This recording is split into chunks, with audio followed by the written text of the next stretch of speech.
Hozirgi kunda O'zbekiston hududida UFC'ga qiziqmagan sportchi yoki erkak qolmagan bo'lsa kerak. Aynan UFC sportini dunyoga mashhur qila olgan top 3 ta jangchi haqida gaplashamiz. Birinchi o'rinda UFC'ning haqiqiy qiroli hisoblangan 2009-yildan beri hozirgi kungacha o'zining ajoyib janglari bilan bizni xursand qilib kelayotgan Jon Bon Jons hisoblanadi. Jon Bon Jons 10 yildan beri dominant chempion bo'lib kelmoqda hamda UFC ko'plab muxlislarni olib kira olgan.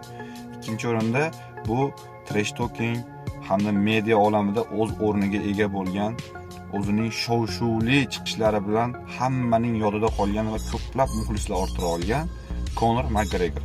Conor McGregor aynan hozirgi kundagi jangchilarga ham UFC'da tanilish imkonini bergani uchun ko'plab jangchilar aynan Conor McGregorga ko'plab vizitlar tashlay oladi.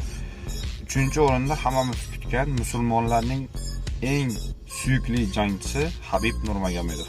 Habib Nurmagomedovning ham UFC'dagi faoliyati ko'plab musulmon sportchilarni aynan UFC'ga bo'lgan qiziqishini uyg'ota olgan hamda Conor McGregor bilan o'tkazilgan jangdagi oldingi shov-shuvli vaziyatlar hamda undan keyingi oktagondan sakrab chiqib urushgan vaziyatlari ko'plab mulohazalar va muhokamalarga sabab bo'lgani uchun Habib Nurmagomedov ham o'ziga yarasha muxlislari bor.